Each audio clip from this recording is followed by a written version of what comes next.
아멘. 오늘 읽은 본문의 말씀을 중심으로 해서 문의하고 묻자와 이르되라는 제목으로 잠시 하나님의 말씀을 함께 상고하고자 합니다.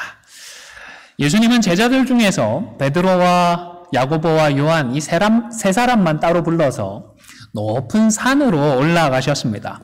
왜 올라가셨죠? 네, 기도를 하기 위해 올라가셨습니다. 그런데 지금까지 여러 차례 이렇게 기도를 하셨겠지만 유독 이날만은 특별한 일이 일어났습니다. 예수님께서 변형이 되셨다라고 했습니다. 이 변형 때문에 옷에서까지 광채가 나기 시작했습니다. 구약 성경에 보면 하나님의 임재를 경험했던 그 모세가 얼굴에서 광채가 나서 그것을 이스라엘 백성들이 너무너무 두려워해서 수건으로 얼굴을 가렸던 일이 있었습니다. 이날 세 명의 제자가 이 장면을 생각해 내었는지는 모르겠지만 갑자기 모세도 나타났습니다. 그리고 모세뿐만 아니라 엘리야도 함께 나타났습니다. 그리고는 제자들의 눈앞에서 예수님과 이 두 사람이 대화를 나누셨습니다. 그런데 여러분 한 가지 좀 궁금하지 않으십니까? 이 세 명의 제자가 지금 나타난 사람들이 모세인지 엘리야인지 어떻게 알았을까요? 짜잔 하고 나타났을 때 네, 저는 모세입니다. 저는 엘리야입니다. 자기소개부터 했을까요? 그것은 아닌 것 같고요. 아마도 예수님은 당연히 아셨을 테니까 굳이 소개할 이유는 없을 것 같습니다. 그리고 5절에서 베드로가 초막을 짓겠다라고 하며 모세와 엘리야를 직접 거론했던 것을 보면 나중에 산 밑으로 내려가서 예수님께서 그때 그 두 사람이 모세다, 엘리야다 이렇게 알려주시지도 않았던 것 같습니다. 처음 나타났을 때에는 잘 몰랐겠지만 아마 도란도란 들리는 대화의 내용을 통해서 모세라고 부르기도 하고 엘리야라고 부르는 그런 대화 내용들을 들으면서 이 사람이 모세구나, 저 사람은 엘리야구나 하는 것을 깨닫지 않았을까 싶습니다. 이날 하나님의 임재와 영광을 예수님의 그 변형을 통하여 직접 목격하게 되었던 세 제자는 어떤 감정을 느꼈죠? 몹시 무서워했다라고 했습니다. 우리가 몇 주 전에 같이 상고했던 그 누가복음 5장에서 두려워하는 베드로를 향하여서 예수님께서 무서워하지 말라 할 때에 똑같은 헬라어 단어입니다. 차이가 있다면 누가복음에서는 동사 형태가 사용이 되었고 지금 마가복음에서는 형용사 형태가 사용되었다라는 이 정도 차이밖에는 없습니다. 앞서 5절에서 여기 있는 것이 어떻기 때문에 초막 셋을 짓겠다라고 했죠? 두려워서요? 무서워서요? 아니, 앞에서는 분명히 너무너무 좋아서 초막 셋을 짓고 여기에 머물고 있겠습니다 했는데 좋으면서도 또 동시에 다른 한편으로는 너무너무 두려웠던 것입니다. 여러분은 하나님을 예배할 때에 어떤 심정을, 어떤 감정을 느끼십니까? 하나님, 나를 사랑하시는군요. 정말 감사합니다. 하나님의 은혜를 기억하며 그렇게 감격하십니까? 아니면 하나님의 임재 앞에서 두려움을 느끼거나 경외감을 느끼십니까? 그래서 하나님 앞에 서는 것이 혹 부담되거나 두렵지는 않으십니까? 분명히 서로 너무너무 상반되는 두 감정이지만 이것은 하나님을 경험할 때에 우리가 자연스럽게 경험하게 되는 감정이고 내면의 결과들입니다. 오히려 물에 물 탄 듯 아무것도 느껴지지 않고 아무런 감동이나 감흥이 없는 것이 문제가 있지요. 왜냐하면 하나님을 만나지 못한 것이기 때문입니다. 사랑하는 성도 여러분, 예배를 통하여서 하나님의 임재를 경험할 수 있도록 기도하시기를 바랍니다. 예배 가운데에 우리 하나님 임하시는데 말씀 가운데 함께 하시는 우리 하나님을 인격적으로 만나서 우리의 이 심령의 새로운 변화가 있을수록 그것이 두려움이든 아니면 감사이고 감격이고 기쁨이든 간에 하나님을 만나서 하나님을 만난 그 결과들이 우리 속에 있을 수 있도록 기도로 잘 준비하시기를 바랍니다. 그런데 이날 기도하러 산에 올라가셨다라고 했는데 무슨 기도의 제목으로 기도하셨을까요? 무슨 기도의 제목이길래 그것도 높은 산에 굳이 올라가서 조용하게 방해받지 않고 기도를 하고자 하신 것일까요? 아마도 십자가에 대한 기도였을 것입니다. 너무너무 중요한 일이기 때문에 이 일만큼은 다른 사람이나 다른 일에 방해를 받지 않고 오롯이 하나님과 대화하고자 하셨을 것입니다.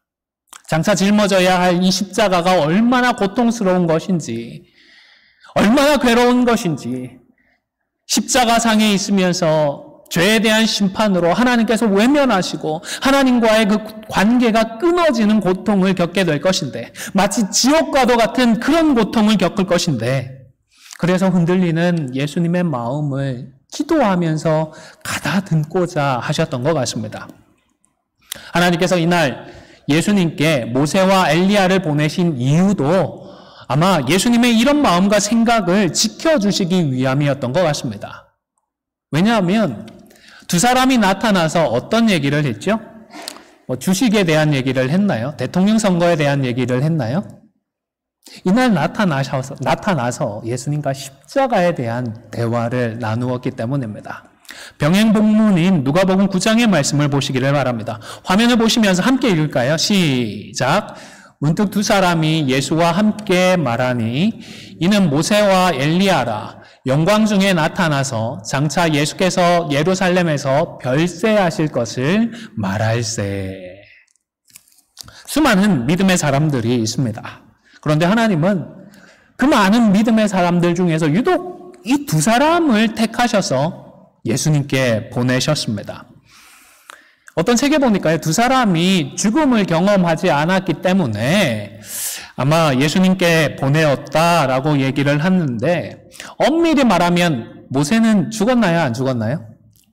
모세의 죽음을 목격한 사람이 없고 무덤이 남아있지는 않지만, 그러나 모세가 죽음을 경험하지 않은 것은 아닌 것 같습니다. 또한 죽음을 경험하지 않은 사람이라면 모세나 엘리야보다 누가 먼저 떠오르죠? 300년 하나님과 동행했던 에녹이 생각나지 않습니까? 이런 부분들을 고려하면 이 설명은 좀 설득력이 떨어지지 않나 싶습니다. 또 다른 책에서는 모세가 율법의 대표자이고 엘리야는 선지자를 대표해서 대표자로서 이 두 사람이 나타났다라는 설명도 했는데요. 모세가 율법의 대표자인 것은 그럴 수 있겠다 싶지만 과연 엘리야가 선지자의 대표일까? 여기에 대해서는 우리가 100% 동의하기가 어렵지 않나 싶습니다. 어떤 이유로 이날 두 사람이 나타났든 간에 제가 볼 때 정말 중요하고 분명한 것은 사람은 죽어도 결코 없어지는 것이 아니다라는 사실입니다. 수천 년 전에, 수백 년 전에 모세가 죽었고 엘리야도 죽었습니다. 죽어서 없어졌나요? 죽어서 없어졌다면 이날 나타날 수가 없었겠죠. 하나님께서 보내실 수도, 하나님이시니까 없어져도 보낼 수는 있었겠네요, 논리적으로는. 그러나 분명한 것은 사람은 죽어도 분명히 존재하는 것입니다. 오히려 죽음을 통과한 인간은 이제는 시간과 공간을 초월해서 존재하게 됩니다. 문득 나타났다가 문득 사라질 수 있는 그런 새로운 피조물이 되는 것입니다. 물론 이것과 관련해서 우리는 여전히 시간 안에 있고 공간 안에 있다 보니까 도대체 이게 어떤 것일까 상상도 하기 어렵고 유추해 보기도 어렵습니다. 다 이해할 수가 없습니다. 하지만 죽음을 통과한 성도들은 시간과 공간과 하나가 되었다고 할까요? 아니면 초월해 있다고 할까요? 어쨌든 지금의 우리와는 전혀 다른 새로운 존재 방식으로 존재하게 되는 것입니다. 그래서 하나님께서 보내시면 이 땅에 와서 아직 죽음을 통과하지 않은 사람과도 얼마든지 교제할 수 있는 것입니다. 심지어 지금 시간상으로 보면, 이 땅의 시간순의 순서로 보면 아무도 예수님의 십자가를 경험하지 못했습니다. 그런데 모세와 엘리야는 예수님과 이것을 놓고 대화를 나누었습니다. 예수님께서 별세하실 것을 이미 알고 있었던 것입니다. 정확하게 알고 있었습니다. 물론 예수님께서는 조금 다른 각도에서 말씀을 하기도 하셨습니다. 죽은 나사로가 어떻게 한다 말씀을 하셨죠? 잔다라고 말씀을 하셨습니다. 또 사도 바울의 경우에도 죽음을 표현하면서 그리스도 안에서 자는 자들이다라고 설명을 한 바 있습니다. 하지만 이것은 비유적인 표현입니다. 그리고 시간과 공간 속에 살고 있는 우리들의 관점에서 우리들의 이해를 돕기 위해서 이렇게 표현을 한 것입니다. 시간을 초월하는 것은 잔다라고 표현한 것으로 이해하는 것이 좋겠다 싶습니다. 사실 좀 더 구체적으로, 좀 더 쉬운 말로 설명을 해드리고 싶지만 아무리 고민을 하고 성경을 찾아보아도 더 흡족할 만한 충분한 설명을 찾기는 어려운 것 같습니다. 저도 이 변화산상에서 틀림없이 모세는 이미 죽음을 경험했을 테니까 이 죽음에 대해서 그리고 죽음 이후에 대해서 좀 알려주었더라면 그 자리에 있었던 3명의 제자가 성경을 통하여서 좀 알려주기라도 했을 텐데 그런 아쉬운 마음이 사실 있습니다. 하지만 하나님은 그렇게 인도하지는 않으셨습니다. 그래서 무리해서 끼워 맞추기보다는 알려주시는 만큼, 알 수 있는 것만큼만 알고 그 나머지는 신비로 남겨두는 것이 지혜롭습니다. 사도 베드로의 권면을 잘 아시죠? 화면을 보시면서 함께 읽겠습니다. 시작. 또 그 모든 편지에도 이런 일에 관하여 말하였으되 그 중에 알기 어려운 것이 더러 있으니 무식한 자들과 굳세지 못한 자들이 다른 성경과 같이 그것도 억지로 풀다가 스스로 멸망에 이르느니라. 우리가 열심히 성경을 읽습니다. 우리 성경 일독 캠페인을 하고 있는데 잘 읽고 계시다고 하는데요. 읽다 보면 좀 어려운 것도 더러 있잖아요. 그렇죠? 무리하지 마시고 억지로 풀려고 하지 마시고 신비에 대한 부분이 있다 인정하시면 좋겠습니다. 다만 한 가지 제가 분명하게 말씀을 드리는 것은 절대로 죽어서 없어지는 것이나 죽음으로 우리의 삶이 끝나는 것이 아니다라는 점입니다. 오히려 여러분 이 땅에서의 70년, 80년 인생이 더 중요할까요? 아니면 죽음 이후의 영원한 생명이 더 중요할까요? 죽음 이후가 더 중요합니다. 영원이고 영생이 있기 때문입니다. 그 사실을 기억하시면 좋겠습니다. 그리고 산에서 다시 내려올 때에 예수님은 한 가지 제자들에게 당부를 하셨습니다. 무엇이었죠? 이번에 본 것을 제자들에게 알리지 말라라고 하셨습니다. 그리고 그 기간을 정해 놓으셨습니다. 언제까지요? 예수님께서 죽은 자 가운데서 살아날 때까지는 알리지 마라. 비밀로 하라. 말씀을 하셨습니다.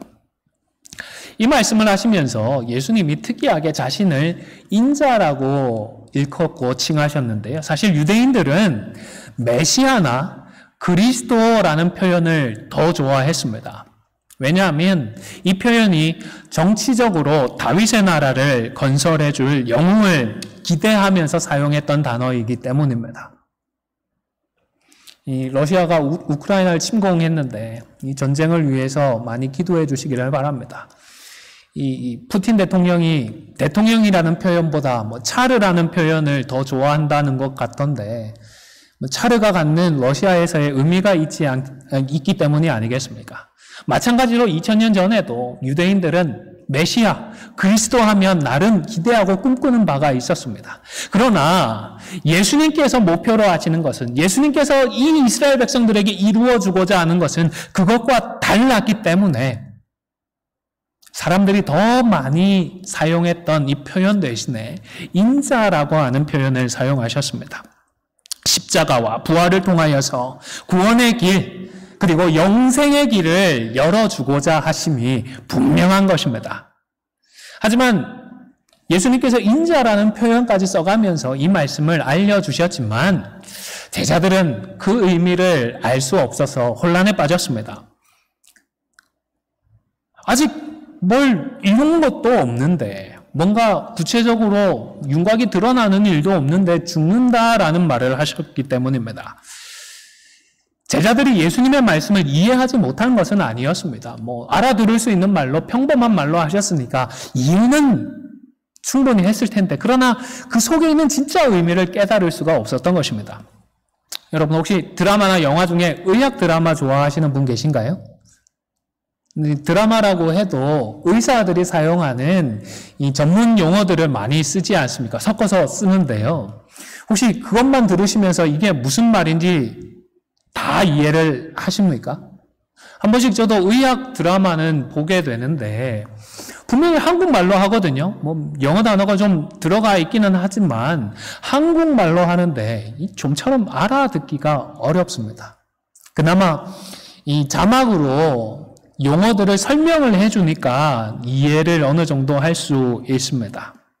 제자들도 마찬가지였습니다. 예수님께서 명확하게 말씀은 하셨지만 그러나 죽는다는 것이 무엇이고 다시 산다는 것이 무엇인지 경험해보지도 못했고 너무 거기에 대해서는 생각도 못했기 때문에 좀처럼 그 당시에는 이해할 수가 없었던 것입니다.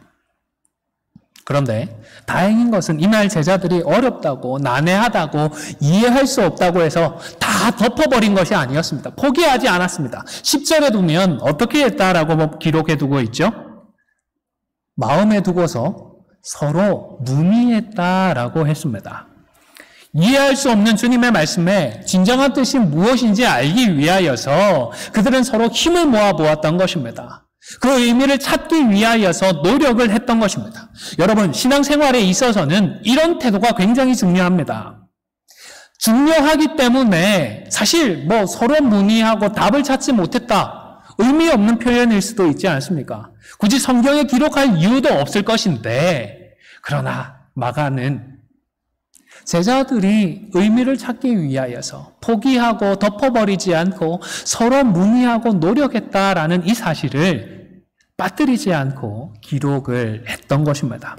사랑하는 성도 여러분, 참된 경건에 대해서, 참된 신앙에 대해서 알아가기 위하여서 서로 힘을 모아갈 수 있기를 바랍니다. 우리 주님 다시 오시는 그날까지 우리가 함께 힘을 써나갈 수 있기를 주님의 이름으로 축원을 드립니다. 그리고 더 중요한 것이 있습니다. 제자들은 서로 노력을 했고 그것도 안 되니까 누구에게 직접 물었죠? 예수님께 직접 물었습니다. 이것이 정말 중요한 것입니다. 자기들 선에서 직접 해결이 되지 않으니까 예수님께 여쭈었습니다. 서기관들이 엘리야가 먼저 와서 회복할 것이라고 말하는 그런 대목이 있는데 이번에 우리가 엘리야를 목격한 것이 그것과 관련이 있습니까? 직접 물었던 것입니다. 아마도 이것은 말라기 4장 5절의 말씀과 연관이 있지 않나 싶은데요. 이 역시 화면을 보시면서 함께 읽도록 하겠습니다. 시작. 보라, 여호와의 크고 두려운 날이 이르기 전에 내가 선지자 엘리야를 너희에게 보내리니. 제자들은 이때의 엘리야가 오는 것이 오늘 그들이 경험했던 이 사건을 미리 예언해 둔 것인지를 예수님께 물었던 것입니다. 그런데 예수님은 이 말씀은 세례 요한에 대한 말씀이었음을 분명하게 알려주셨습니다. 엘리야의 그 심정으로 이스라엘 백성들이 하나님께로 돌아오도록, 회개하고 하나님께로 돌아오도록 이 땅에서 사역을 감당했던, 말씀을 선포했던 그 세례 요한이 예언된 그 엘리야임을 밝혀주셨던 것입니다. 그런데 한 가지 더 덧붙이셨죠. 사람들은 그 귀한 사람을 함부로 대했다라고 꼬집었습니다. 예수님께서 왜 이 말을 덧붙이셨을까 생각을 해보니까요. 아마도 메시아로, 그리스도로 자기 백성을 구원하기 위하여서 이 땅에 오신 예수님을 그만 십자가에 못 박아버릴 이스라엘 사람들에 대한 서운한 마음이 어느 정도 이 표현에 반영되었던 것이 아닌가 싶습니다.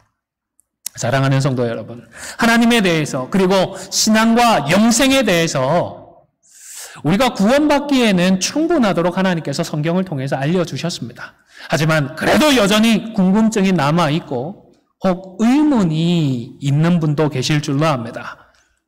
저는 그래도 무조건 믿어라 그렇게 말씀만 드리고 싶지는 않습니다. 다만 궁금하거나 의문이 될 때마다 주님께로, 우리 주님께로 주님의 말씀 앞으로 돌아갈 수 있기를 바랍니다. 이 말씀으로 고민하십시오. 맹목적으로 믿는 건 사실 위험합니다. 이단들이 2단, 3단, 4단들이 와서 흔들어대면 말씀에 뿌리 내리지 못하면 너무 쉽게 흔들리지 않습니까? 진리 가운데에 굳게 서야 하는 것입니다. 그러나 말이 안 된다라며 눈과 귀를 닫아버리는 것도 못지않게 위험한 일입니다. 어떤 상황이더라도 마음을 닫지 말고 이 말씀이 정말인지 아닌지, 사실인지 아닌지를 알아보기 위하여서 계속 기도하시고 말씀을 찾아갈 수 있기를 바랍니다.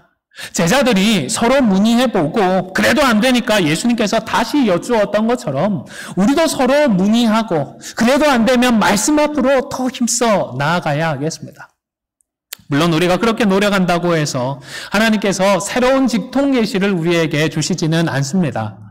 하지만 말씀을 읽고 묵상하는 자들에게는 무엇보다 필요한 오늘의 족한 은혜를 주실 것이고 오늘을 승리할 수 있도록 성령의 충만함은 허락해 주실 것입니다. 이번 주 수요일부터 사순절이 시작됩니다. 이 사순절은 우리에게 참된 생명을 주시기 위해 주님이 짊어지셨던 그 십자가와 그리고 사망과 어둠의 권세를 깨뜨려진 부활의 의미를 되돌아보고 기념하는 절기입니다. 또한 우리의 죄를 돌아보고 회개에 힘쓰는 기간이기도 합니다. 그런데 여러분, 무엇이 생명일까요? 무엇이 참된 회개일까요?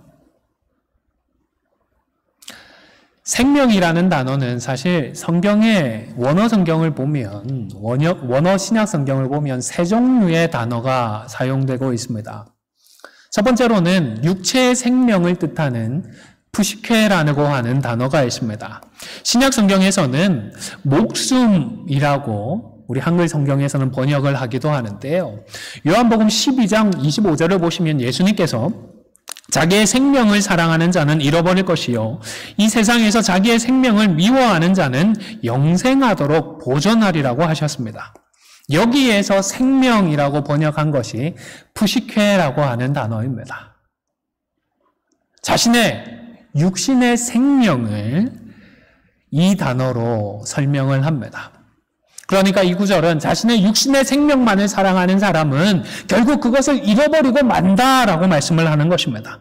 그리고 뒷부분에 영생하도록 보존하리라. 이 영생이라는 단어는 조금 뒤에 설명해드릴 또 다른 생명에 해당되는 단어입니다.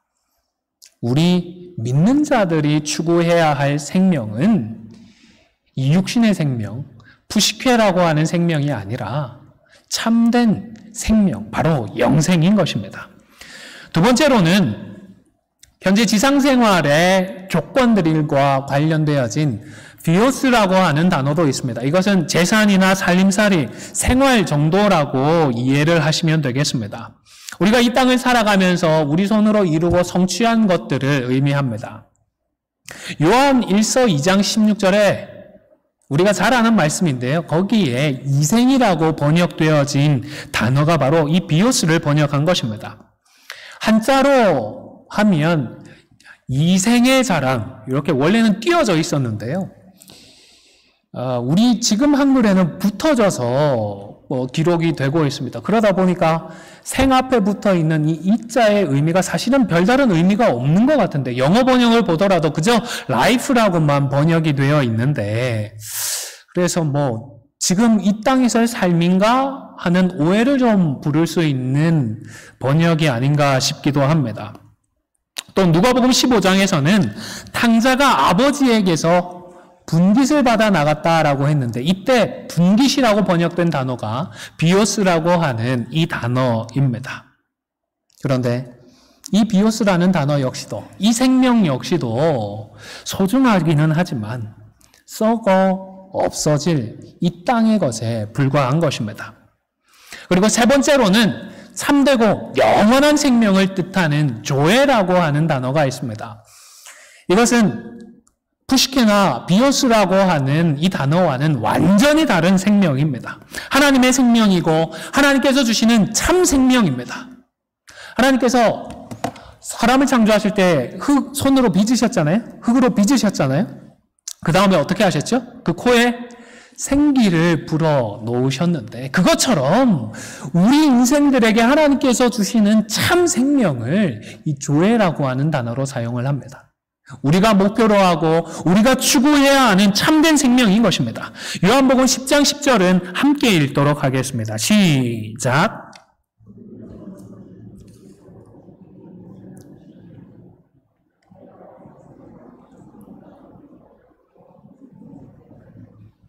아멘. 예수님께서 왜 오셨다고요? 양이 우리잖아요. 믿는 우리잖아요. 우리에게 이 참된 생명을, 이 단어가 바로 조회라고 하는 단어입니다.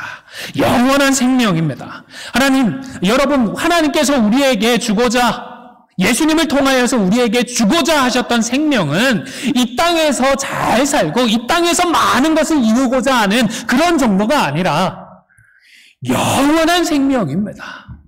육신의 생명이나 넉넉한 살림살이 정도가 아님을 분명하게 기억하시기를 바랍니다.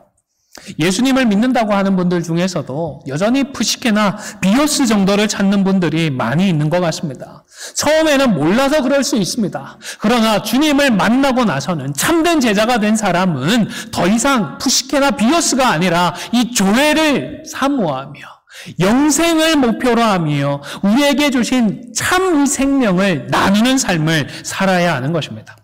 한번 곰곰이 점검해 보시기를 바랍니다. 신앙생활하는 나의 실제적인 이유가 무엇일까요? 그저 복받아서 이 땅에서 잘 사는 그런 정도에 머물러 있는 것은 아닐까요? 이민생활 참 고달팠잖아요. 힘들었습니다. 고생도 많이 했습니다. 그 정도 고생했으니까 교회 와서 위로도 좀 받고 격려도 받고 힘을 얻고 덤으로 천국까지 간다니까 이건 땡큐다. 이렇게 가볍게 생각하고 있지는 않으십니까? 만약 그렇다면 참된 회개가 반드시 필요한 상태입니다. 왜냐하면 회개는 참된 생명으로의 회개를 의미하기 때문입니다. 사도행전 11장 18절 말씀을 화면을 보시면서 같이 읽도록 하겠습니다. 시작. 그들이 이 말을 듣고 잠잠하여 하나님께 영광을 돌려 이르되 그러면 하나님께서 이방인에게도 생명 얻는 회개를 주셨다 하니라. 여기서의 생명도 당연히 헬라어로 하면 조회라고 하는 단어입니다. 영생입니다. 그런데 이 표현을 잘 보시기를 바랍니다. 그냥 회개가 아니지 않습니까? 어떤 회개요? 생명 얻는 회개라고 했습니다. 이 구절을 우리말로 직역을 해보면 생명의로의 회개 아니면 생명을 향한 회개 이 정도의 뜻이 됩니다. 지난주에 말씀을 드렸듯이 회개라고 하는 것 그저 말로만 내가 잘못했다, 내가 반성한다, 머리로만 죄를 인정한다 이런 정도가 참된 회개가 아닌 것입니다. 참 생명은 참 회개는 참 생명을 향하여서 완전히 돌이키는 것을 의미합니다. 그러니까 손과 발을 통하여서 우리를 통하여 우리의 삶을 통하여 드러나는 회개가 참된 회개인 것입니다. 무슨 말장난인가 싶으실 수도 그렇게 느끼는 분도 계실지 모르겠습니다. 그런데 성경이 말하는 죄의 그 의미부터 기억을 하시면 훨씬 수긍하기가 좋으실 것 같습니다. 우리가 흔히 죄라고 할 때 우리 머릿속에 떠오르는 그 죄는 아무래도 우리가 불교와 유교의 영향을 어렸을 때부터 받아왔기 때문에 불교적인 죄의 개념부터 떠올리게 됩니다. 불교에서 말하는 죄는 무슨 죄입니까? 어떤 종류의 죄입니까? 사람의 도덕성과 관련이 되어 있는 죄입니다. 윤리와 관련이 있는 죄입니다. 그러나 성경이 말하는 죄는 이런 도덕이나 윤리 정도가 아닙니다. 하나님과의 관계에서 관련이 있는 죄입니다.